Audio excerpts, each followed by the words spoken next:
iman itu paling dhuwur itu iman qada qadar khairihi wa syarrihi minallah. Kita harus punya kesiapan iman khairihi wa syarrihi minallah, bahwa segala kebaikan, segala syar itu sudah digariskan oleh Allah Ta'ala. Kita bisa apa sebagai manusia? Jadi termasuk kearifan kita sebagai manusia itu belajar dari takdir yang kita hadapi, yaitu keterbatasan kita sebagai manusia. Kita harus bisa ngelola kegagalan, terima qada qadar.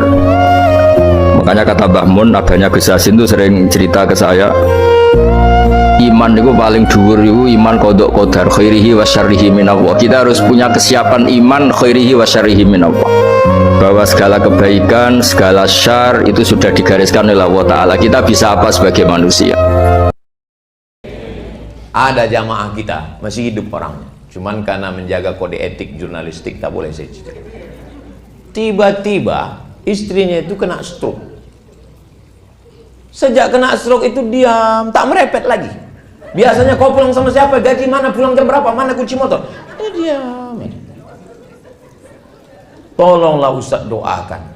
Saya bilang baguslah, dia udah tenang sekarang. Apa yang doakan lagi, saya bilang. Ibu tahu jawabnya. Apa kata dia?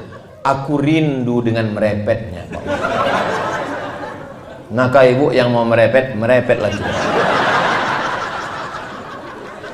Laki-laki ini rupanya rindu.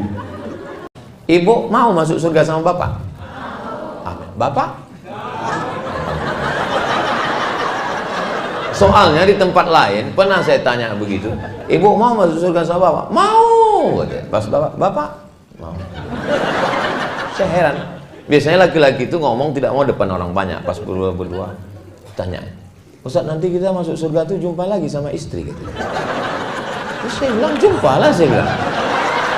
Macam-macam apa dia lama tuh menung. Saya tanya, kenapa bapak menung? Sedang di dunia aja udah nggak tahan lagi. Nah, ini perlu diluruskan ini Pak, saya bilang. Dia salah paham. Wa naza'na ma fi sudurihim min ghillin. Semua yang tak baik dari dirinya itu nanti di surga akan dicabut Allah SWT. Maka yang tinggal hanya yang baik-baiknya saja. Mudah-mudahan yang tak baiknya semua dicabut Allah semuanya. Ada jamaah kita masih hidup orangnya, cuman karena menjaga kode etik jurnalistik tak boleh saya cerita. Tiba-tiba istrinya itu kena stroke. Sejak kena stroke itu diam, tak merepet lagi. Biasanya kau pulang sama siapa, gaji mana, pulang jam berapa, mana kunci motor, diam. Tolonglah Ustaz doakan. Saya bilang baguslah, dia udah tenang sekarang. Apa yang doakan lagi, saya bilang. Ibu tahu jawabnya. Apa kata dia? Aku rindu dengan merepetnya, Pak.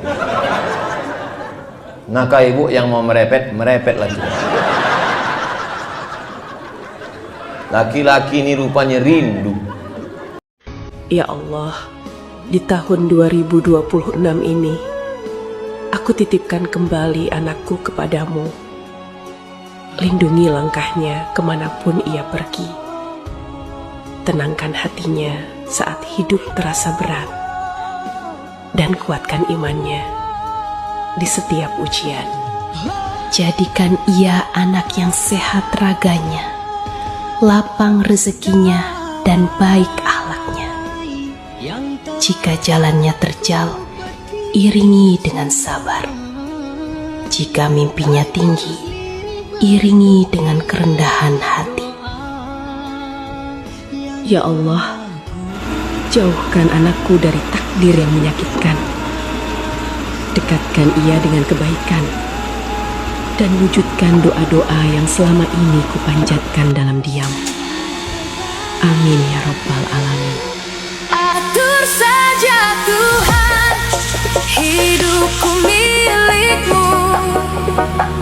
Kau pegang semua masa depanku.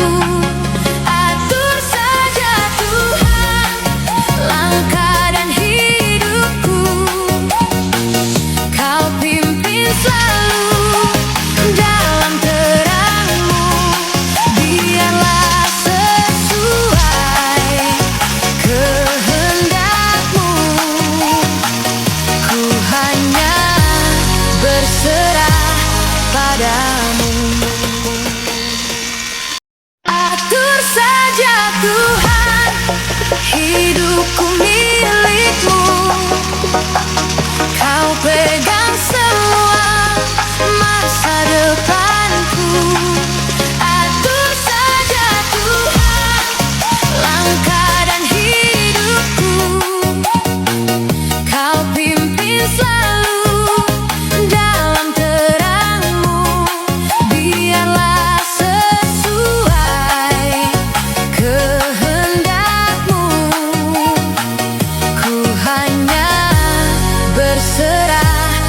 padamu.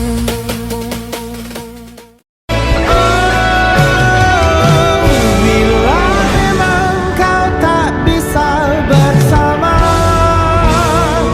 jikalau dan keluhkan semua resah, lepaskan genggam tanganmu, jangan paksakan untuk rindu, kan ku tutup semua ruang di hatiku.